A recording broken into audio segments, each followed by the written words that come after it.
demandé pourquoi il y a autant de sets Lego Star Wars pile quand une nouvelle saison de Mandalorian sort, ou pourquoi tout à coup, bam, il y a un set Retour vers le futur, ou Ghostbusters, ou Sonic, ou un Mario? Tu crois que c'est le hasard? Non, non, non, non, non. Tu t'es fait matrixer, mon pote. Et moi aussi. Aujourd'hui, on va parler d'un truc que t'as vu, mais que t'as pas capté. Parce que Lego, c'est pas juste des petites briques, c'est du génie marketing, un monstre stratégique, un architecte de ton portefeuille. Ouais, j'en fais des caisses. Tu veux comprendre pourquoi tu continues d'acheter des boîtes Lego qui coûtent un SMIC à 40 ans? Je t'explique tout de suite dans cette vidéo. Allez, c'est parti!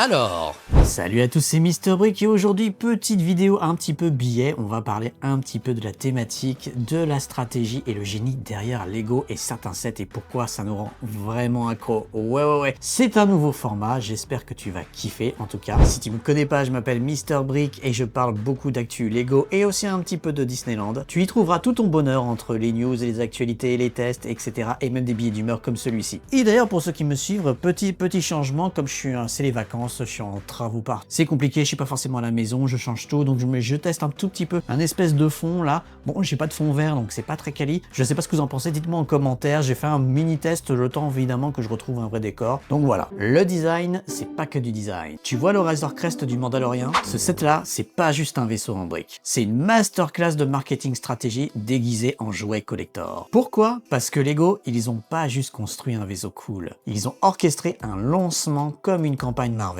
La série débarquait sur Disney+, le public devient accro à Grogu, et devine quoi? Bim, Lego débarque, le set Razor Crest pile pendant le pic de la hype. Zéro temps mort, pas de on va attendre 6 mois pour peaufiner les briques. Non, ils ont compris un truc fondamental. La valeur d'un set, c'est pas que des pièces, mais c'est aussi son timing. Tu regardes l'épisode du Mandalorian, Grogu t'arrache un sourire, tu sors ton téléphone, tu tombes sur la pub du set, et là, tu le vois en vrai. Tu t'imagines sur ton étagère, 99 € et t'es en train de check-out sans t'en rendre compte.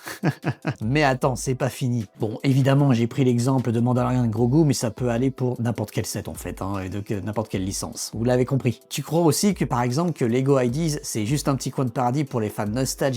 Que dalle! C'est une machine à sonder le marché gratuitement. Et c'est brillant. Un fan balance une idée du genre The Office, à tout hasard, une série culte, avec une fanbase massive, une génération millennials à fond. Il obtient 10 000 votes. Hop, Lego lève le sourcil et dit « Ok frérot, on va le faire. » Pas d'études de marché, pas de sondage avec des organismes comme Nielsen. Non, pas besoin. Le public, il l'a déjà validé. Donc c'est bon. Résultat, un set The Office qui sort et c'est sold out dès la première semaine. Des vidéos YouTube à l'appel, des posts Instagram, des TikTok, bref, la totale. Et surtout, des adultes qui n'ont pas acheté de Lego depuis 20 ans et qui repassent à la caisse. Commencez à comprendre du marketing par la communauté pour la communauté. Et ça, c'est pas un hasard, c'est une stratégie industrielle. Et pendant ce temps-là, par exemple, t'as une gamme comme Lego Architecture, au hasard. Tu sais, celle qu'on sous-estime toujours. Mais en vrai, c'est l'arme fatale de Lego pour séduire les adultes qui pensent qu'ils ont grandi et qui n'en ont plus besoin. Tu tombes sur la skyline de New York, posé dans une boutique Lego ou sur Instagram, et là, c'est pas le jouet qui t'attire, c'est la promesse de sophistication. Tu te dis, attends, je pourrais avoir ça au-dessus de mon bureau ou dans mon salon? C'est classe, c'est discret, c'est presque du design scandinave. Alors tu craques, tu l'achètes, puis t'en veux un autre, et un autre encore. Et en un an, tu te retrouves avec un mur complet. C'est un petit peu comme les tatouages en fait, t'en commences un, puis après les gens ils veulent s'en faire plein partout.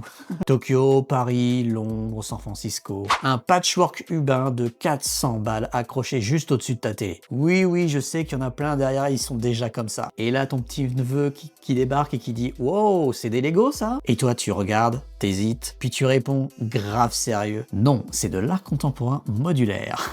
Je suis sûr que vous l'avez déjà fait. Tu vois l'arnaque, mais une arnaque stylée. Une arnaque qui fait vendre. Parce que Lego, le design, c'est jamais que du design. C'est de la désirabilité bien emballée. Lego ou l'art de te vendre ta propre nostalgie. Lego, ils sont pas juste forts pour designer des sets. Ils sont devenus maîtres dans l'art de te vendre ta propre enfance. Dans une boîte à 249 € au hasard. Et le pire, tu souris en tapant ton code carte bleue. Tu veux des preuves? preuve? Ok, tu te souviens de Tonnerre Mécanique? Non, c'est normal. Mais si tu as grandi dans les années 80-90, tu vois ce que ça fait de revoir le van de l'agence Tourisque. Ou le château des Chevaliers Noirs. Tu l'avais pas petit, ou alors t'as perdu des pièces, mais là, il est là en rayon en haute définition et en version 2025. Et bim, Lego appuie pile sur le bon bouton. La Madeleine de Proust. Parce que Lego, ils ont parfaitement compris un truc. Les enfants de 1995, c'est les adultes de 2025. Aujourd'hui, c'est eux qui ont le pouvoir d'achat. C'est eux qui bossent, qui scrollent, qui cliquent sur les pubs à 23h. Donc Lego ressort les pirates, les chevaliers, les sets Forestment et même des espaces rétro. Mais en version premium avec une boîte noire, mat, estampillée 18+. Tu crois que c'est un set pour adultes? Spoiler, c'est le set que t'as rêvé d'avoir quand t'avais 8 ans. Mais maintenant, tu peux te l'offrir. Et Lego, ils le savent et ils l'ont compris. Autre exemple, t'as vu le set Zelda qui vient de sortir récemment? C'est pas pour les gamins de 8 ans qui jouent à la Switch, c'est pour toi. Toi qui as grandi avec Ocarina of Time. Toi qui as attendu Tears of the Kingdom comme un événement national. Et c'est là qu'ils sont brillants. Ils tapent dans l'imaginaire collectif d'une génération entière. Et pas n'importe laquelle. Les trentenaires, les jeunes parents, les geeks devenus CSP+. Bref, le cœur de cible du luxe accessible. Tu veux encore un exemple? Ouais, j'en ai plein. La gamme Lego Icons. Ils appellent ça Icons, mais ce qu'ils vendent, c'est tes icônes à toi. Pac-Man, Atari 2600, Chevrolet Camaro, le téléviseur rétro NES avec Mario 8 bits, récemment la Game Boy. On n'est plus du tout sur du jouet, on est sur du merchandising affectif, du marketing émotionnel pur jus. Et ça marche. Tu le vois dans les pubs, dans les vitrines, dans les reels Insta des darons fiers de reconstruire le Faucon Millennium avec leur enfant. Et là, Lego te glisse à l'oreille, tout doucement. Tu vois, tu peux encore rêver. Mais cette fois, c'est toi qui payes. Boum. Pop. Mais avant d'aller plus loin, je remarque encore que vous êtes encore beaucoup à ne pas être abonné à ma chaîne et à regarder mes vidéos. Alors surtout, n'attends plus. Si t'aimes ça, t'as plusieurs solutions qui sont entièrement gratuites et c'est toi qui décides. Tu peux t'abonner évidemment, tu peux activer la cloche pour ne rien rater des prochaines actualités ou laisser un petit commentaire si vraiment tu as apprécié ce genre de vidéo. Mais en plus, nouvelle nouveauté, si t'es sur ton smartphone, tu peux aller regarder les commentaires et tu swipes sur la droite et tu peux laisser un petit boost totalement gratuit pour pousser, on va dire, les jeunes créateurs de contenu. Franchement, si t'as aimé cette vidéo, ce serait un énorme coup de pouce qui serait hyper cool. Allez, on continue. Tendance égale pognon. Ok, là on rentre dans le dur. On parle pas juste de briques. On parle de stratégie de sniper, de lecture du Zeitgeist, désolé pour la prononciation, du marketing de tendance ultra réactif. Tu vois, Lego Minecraft, Lego Sonic, Lego Super Mario. Tu crois que c'est parce que les designers sont des gamers? Peut-être. Mais il n'y a pas que ça. Mais surtout, Lego, ils ont pigé un truc. Où sont les yeux des enfants en 2025? Minecraft, c'est plus d'1 trillion de vues sur YouTube. C'est le jeu le plus vendu de tous les temps. Mario, c'est l'IP la plus connue au monde, toutes les générations confondues. Encore plus avec le film qui est sorti récemment. Sonic, il est revenu en force avec le cinéma, les jeux et même TikTok. Et Lego, ils vont pas laisser ça à Nintendo. Non. Ils se branchent directement à la pop culture en temps réel. C'est pas une licence, c'est un siphon à hype. Mais attends, c'est que le début. Lego aujourd'hui, c'est aussi un baromètre social. Et là, tu as vu la bascule. Un personnage en fauteuil, une femme en hijab, des familles LGBTQ+, des pièces en plastique recyclé. Tu crois que c'est juste de la RSE? Que dalle. C'est du positionnement de marque, du brand purpose, comme on l'appelle en anglais. Lego, avec ça, il te dit, on n'est pas juste une entreprise, on est une entreprise qui comprend son époque. Et c'est brillant, parce qu'ils prennent des sujets ultra sensibles et ils les intègrent dans l'ADN même du produit. Pas besoin de pub à 6 millions, il suffit de modifier une mini-figurine et bam, ça fait le tour des réseaux. Inclusivité égale plus. Et pendant que t'es là à applaudir dans les commentaires ou à reposter ton mock sur Instagram, eux, qu'est-ce qu'ils font?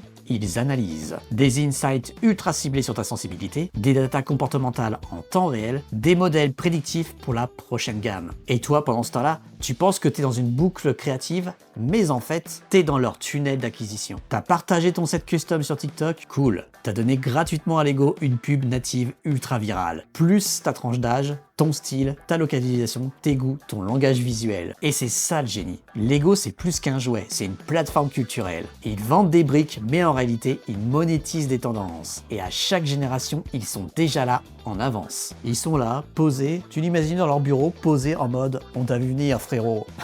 Ouais, je me fais des films. Lego te connaît mieux que ta mère. Tu crois que Lego c'est encore une marque pour les enfants? Tu crois qu'ils vendent des briques à des gamins de 7 ans pour leur anniversaire? Erreur, colossale erreur. Aujourd'hui, Lego parle à tout le monde, et je pèse mes mots. Leur cible en 2025? Les darons nostalgiques qui rêvent encore du Faucon Millenium, les ados fans de Marvel, de Zelda, de Spider-Man, les designers qui exposent des skylines dans leur bureau en pensant que c'est du Bauhaus, les streamers qui font des builds chill sur Twitch pendant 6 heures, les collectionneurs compulsifs, et toi, oui, toi devant ton écran là. Bref, tout le spectre émotionnel du consommateur créatif. Comment ils savent tout ça? Comment ils arrivent à te viser, toi, précisément, avec le bon set au bon moment? Grâce à la data. Non, mais pas genre Google Analytics pour voir qui clique. Hein. Non, c'est pas ça. Ils font de la lecture comportementale en mode CIA. Ils savent ce que tu likes sur Insta, ce que tu as ajouté à ton panier sur lego.com sans jamais valider, ce que tu as googlé à 2 h du matin après avoir vu Andorre, les vidéos Lego que tu as binge-watch sur YouTube avec ton gosse, et même le genre de photos que tu postes quand tu as fini un set. Et là, boum,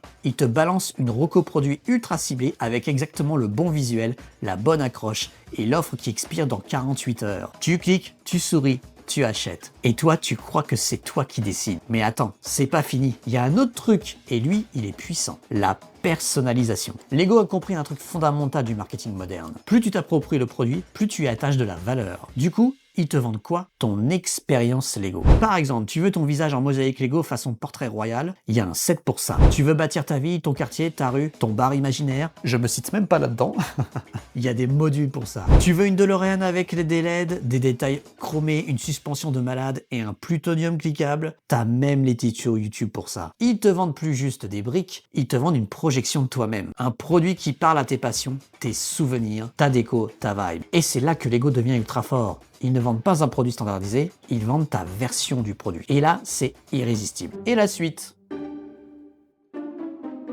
Bon, maintenant que tu as compris le plan, que tu as capté la manœuvre, que tu as vu les ficelles, tu te dis peut-être « Ok, c'est cool, mais c'est quoi l'étape d'après? Lego va continuer comme ça, tranquille, jusqu'à la fin de sa vie ?» Mais non, pas du tout. Parce que Lego, ils ralentissent jamais. Au contraire, ils vont appuyer sur l'accélérateur. Et toi, t'es déjà sur le siège passager sans le savoir. Encore plus de rétro, mais encore plus précis. Tu crois que t'as vu tout ce qu'ils pouvaient faire en nostalgie? Spoiler, non. Il y a des palettes entières de souvenirs encore jamais exploitées. On parle pas que des années 80. Ils vont commencer à gratter les années 2000, 2010. Attends-toi à voir des sets comme Lego Bionicles Reboot, Ultimate Collector Edition, ouais, j'invente, hein, je me projette. Lego Pirates of the Caribbean, Disney Edition, il y a des rumeurs là-dessus. Lego Camelot, pourquoi pas? La citadelle d'Arthur, avec mini-figurines, Perceval qui rate un pont-levis, ça va être du fan service mais calibré au pixel près. Lego va faire ce que Marvel a fait avec le multiverse, t'attraper dans ton propre passé. Technologie embarquée, digitalisation totale. Déjà maintenant, t'as du Lego qui se connecte à des applications, des sets Mario avec des capteurs, des pièces qui réagissent à la lumière, mais là on parle du next level. C'est sûr et certain, Lego a engagé beaucoup de monde ces dernières années et on peut s'attendre à plein de pistes. Évidemment, ça reste qu'une projection à ce stade, mais c'est de la spéculation intéressante. On peut imaginer de l'IA qui t'aide à construire selon ton humeur, de la réalité augmentée dans ton salon, imagine tu scannes ton décor et tes mini-figurines prennent vie, des sets évolutifs qui changent selon la saison ou ton niveau d'avancement par exemple, on a déjà un début avec la gamme 3 ans en 1 même si c'est pas tout à fait la même chose, ou des plateformes sociales intégrées, tu construis, tu postes direct, tu compares ton temps de montage avec les autres, etc. Et bien sûr, le métaverse Lego, c'est pas une théorie, c'est déjà en chantier depuis pas mal de temps. Parce qu'à terme, Lego veut pas juste être dans ton salon, ils veulent être dans ta tête, dans ton téléphone, dans tes lunettes connectées, bref, partout. C'est ce que je pourrais dire une expérience Lego à la Amazon Prime. Tu te souviens que tu devais aller à Jouet Club pour acheter des briques quand tu étais petit? Ou alors Toys R Us? Aujourd'hui, tu scrolles 10 secondes sur ton téléphone, tu cliques et demain matin, t'as ton set à la maison. Presque. Et dans les prochaines années, tu diras juste à ton assistant vocal « Envoie-moi un set chill pour le week-end » et boum, un drone t'apporte la boîte. C'est déjà le cas, ça commence à faire des tests aux États-Unis. Je pense que c'est pas près d'arriver en France quand même. Mais tu peux imaginer, il arrive avec une carte personnalisée et une playlist Spotify Lego compatible par exemple. Je suis sûr que tu rigoles derrière ton écran, mais à mon avis, Biloun ils y bossent déjà. En tout cas, ils y ont pensé. Le set deviendra un moment de vie, un souvenir, une routine. Lego devient une marque lifestyle. Bon ça, je vais rien t'apprendre parce que c'est déjà en cours. Tu l'as vu avec les fringues Lego Adidas, les collabs Lego Ikea, les expos d'art, les hôtels Lego, les séries Lego sur Netflix et Disney+. Demain, tu pourras littéralement vivre dans un univers Lego. De la déco au jeu, de ta coque de téléphone à la routine du dimanche. Et ça, c'est la finalité. Lego veut plus juste t'accompagner, ils veulent faire partie de toi. Ils veulent faire leur propre Netflix and Chill, qui est devenu vraiment un vrai mode de vie. Tu croyais donc que c'était un jouet, tu croyais que c'était juste pour les enfants, mais Lego, ce n'est pas que ça. C'est un écosystème émotionnel, une machine à rêve calibrée en business model, une marque qui a compris comment hacker ta mémoire, ta nostalgie, ton envie de construire, et surtout ta carte bleue. Et le pire, c'est qu'on aime ça. C'est peut-être pour ça que Lego est toujours là depuis toutes ces années et qui continue à grandir et qui semble inarrêtable. Voilà, j'espère que tu as aimé ce petit billet d'humeur et cette vidéo et que tu as vu peut-être un peu plus clair sur pourquoi Lego sort autant de sets dans tous ces genres de styles, etc. N'hésite pas à me dire en commentaire ce que tu en as pensé. Si tu as envie de débattre, justement, je fais exprès de rester hyper ouvert parce que j'ai vraiment envie de discuter avec vous sur ce genre de sujet, ce que vous en pensez, ou peut-être si vous avez vu d'autres choses que vous avez envie de partager. Et bien sûr, si tu as envie que je continue d'autres billets de ce style, avec peut-être en parlant peut-être de la gamme Lego i10 par exemple, d'un côté, ça j'y songe, ça peut être très intéressant, n'hésite pas à me le dire en commentaire. En tout cas, merci beaucoup pour tes encouragements, de la petite cloche évidemment, du petit like, et du nouveau, vous savez, la petite version bêta où vous swipez le commentaire sur le côté sur votre smartphone et vous pouvez booster, on va dire, la vidéo de votre créateur de contenu favori. Franchement, un grand merci, ça aide beaucoup la chaîne et c'est plutôt cool. En tout cas, c'était Mr Brick, je vous donne rendez-vous pour une prochaine vidéo. Allez, ciao!